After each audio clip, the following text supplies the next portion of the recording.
A blood test result prints, small and clean. The number says, "You are healthy." The investor watching believes it came from a sleek, compact device sitting on the counter, a device called the Edison. What if the machine investors funded never did the test, and the demonstration they just watched was run on a different machine hidden off stage? This video explains how a staged demonstration of working technology unlocked more than $700 million in investment, and how one question would have ended it. Which device actually produced this result? Theranos did not just lie. It substituted one machine for another. According to the SEC, its proprietary analyzer could complete only a small number of tests, while the vast majority of patient tests were run on modified, commercially available analyzers manufactured by others. The demonstrations investors and partners relied on were not what they appeared to be. The cash that followed was real. Theranos promised that a single drop of blood from a finger could replace the needles, the vials, and the days of waiting.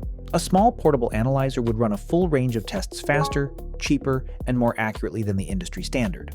That promise eventually carried a private valuation of $9 billion. The appeal reached every audience that mattered: patients who hated needles, doctors who wanted faster answers, pharmacists who wanted walk-in testing, investors who wanted to own the next revolution in healthcare. The promise had a face, and the face was a sleek device that fit on a counter. The proprietary analyzer at the center of the pitch was called by several names.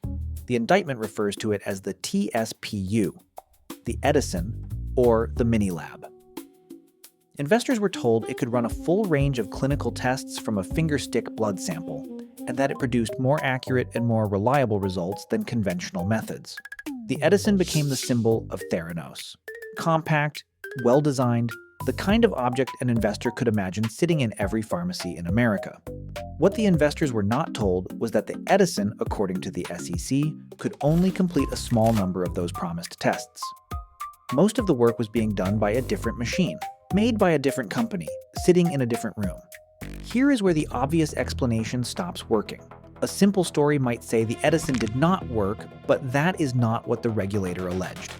The SEC alleged that Theranos' proprietary analyzer could complete only a small number of tests, and that the vast majority of patient tests were run on modified and industry-standard commercial analyzers manufactured by others. Two machines, not one. The Edison existed, and it performed a small number of tests. A second tier of conventional analyzers, manufactured by third parties, produced most of the results that the investors, the patients, and the partners saw. The federal indictment filed by the Department of Justice in June 2018 makes the substitution explicit. It alleges that the defendants represented to investors that Theranos conducted its patients' tests using Theranos-manufactured analyzers, when, in truth, Holmes and Balwani knew that Theranos purchased and used for patient testing third-party, commercially available analyzers. The indictment also alleges the two knew the analyzer had accuracy and reliability problems, performed a limited number of tests, was slower than some competing devices, and in some respects could not compete with existing conventional machines. One machine was sold, another did the work. So how do you hide a second machine in plain sight? You build a fortress. Theranos surrounded its demonstrations with non-disclosure agreements, restricted access, and curated tours. Investors who asked to verify the technology independently were shown what the company chose to show. The Edison could perform a small number of tests, but the demos promised a full panel. When the panel did not match the Edison's capability, the second machine did the work, out of sight. Independent due diligence was framed as a kind of suspicion, almost a discourtesy. The demos worked because no one was allowed to look behind the curtain. That manufactured confidence traveled from the conference room to the pharmacy. The indictment alleges that Theranos used interstate electronic wires to purchase advertisements intended to induce individuals to purchase Theranos blood tests at Walgreens stores in California and Arizona. Those advertisements explicitly represented that Theranos' blood tests were cheaper than blood tests from conventional laboratories. The ads ran while, according to the indictment, the company knew the technology could not consistently produce accurate and reliable results for certain blood tests. The Retail Rollout was not a small pilot. It put real blood test numbers in front of real patients, with a machine substitution the patients did not know about. The lies that surrounded the substitution grew with the stakes. The SEC charged that Theranos claimed its products were deployed by the United States Department of Defense on the battlefield in Afghanistan and on medevac helicopters. In truth, the SEC charged the technology was never deployed by the Department of Defense.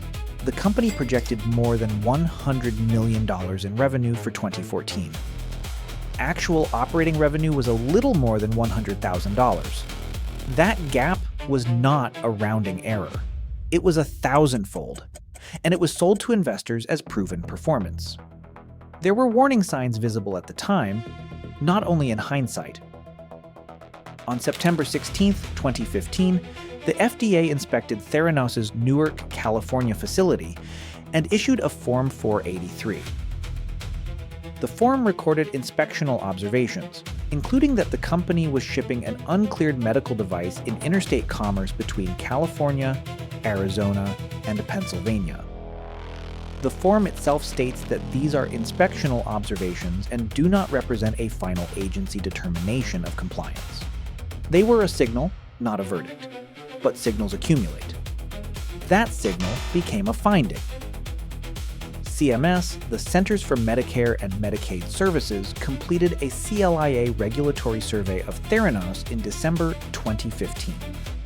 The regulator found Theranos out of compliance with 5 condition-level requirements: hematology, analytic systems, and 3 high-complexity testing personnel conditions, plus numerous standard-level deficiencies. The seriousness of those deficiencies resulted in a finding of immediate jeopardy to patient health and safety. CMS imposed sanctions, including revocation of the laboratory's CLIA certificate, a civil money penalty, and suspension and cancellation of the laboratory's approval to receive Medicare and Medicaid payments. The revocation also meant that the laboratory's owner, operator, and director at the time the deficiencies were identified could be barred from owning, operating, or directing a laboratory for at least 2 years, a regulatory consequence distinct from any criminal penalty. Here is where the financial story meets the medical one. On March 14, 2018, the SEC charged Theranos, its founder and chief executive officer, Elizabeth Holmes, and its former president, Ramesh Sunny Balwani, with raising more than $700 million from investors through an elaborate, years-long fraud in which they exaggerated or made false statements about the company's technology, business, and financial performance. Holmes settled with the SEC without admitting or denying the allegations. The settlement included a $500,000 penalty, a 10-year bar from serving as an officer or director of a public company, the return of 18.9 million shares, and the relinquishment of her voting control. The SEC continued to litigate its claims against Balwani. On June 14, 2018, a federal grand jury in the Northern District of California returned an indictment charging Holmes and Balwani each with 2 counts of conspiracy to commit wire fraud and 9 counts of wire fraud. An indictment is an allegation. Both defendants were presumed innocent until convicted at trial. On January 3, 2022, a federal jury convicted Elizabeth Holmes on 4 counts: 1 count of conspiracy to commit fraud on investors and 3 counts of committing fraud on individual investors tied to wire transfers totaling more than $140 million. The jury acquitted her of the 4 patient fraud counts. A mistrial was declared on 3 additional investor fraud counts. 1 wire fraud count relating to a Theranos patient was dismissed during trial. She was not convicted of defrauding patients. On July 7, 2022, a separate federal jury convicted Ramesh Sunny Balwani on all 12 felony counts, covering both investor fraud and patient fraud. The 2 verdicts are distinct, and they are not merged here.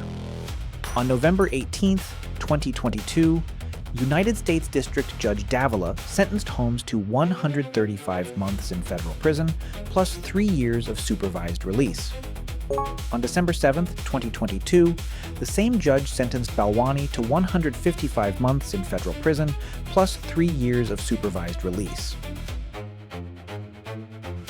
The specific mechanism that unlocked $700 million was not a single act of fraud.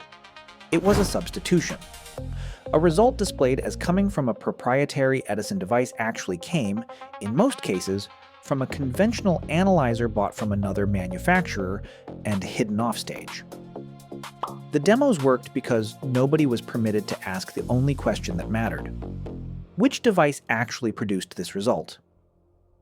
That question, asked at any investor pitch, at any pharmacy counter, at any shareholder meeting, would have ended it. The lesson of Theranos is not that a machine did not work.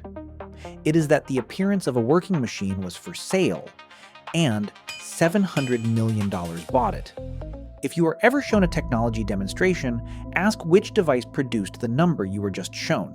If the answer requires a non-disclosure agreement, follow the question down the hall and ask again. The two machines of Theranos were the same machine, only in the brochure. In every other room, they were two different devices, and one of them did the work while the other took the credit. The next system we break down will have a different name, but the question will be the same. What was sold, and what was actually there?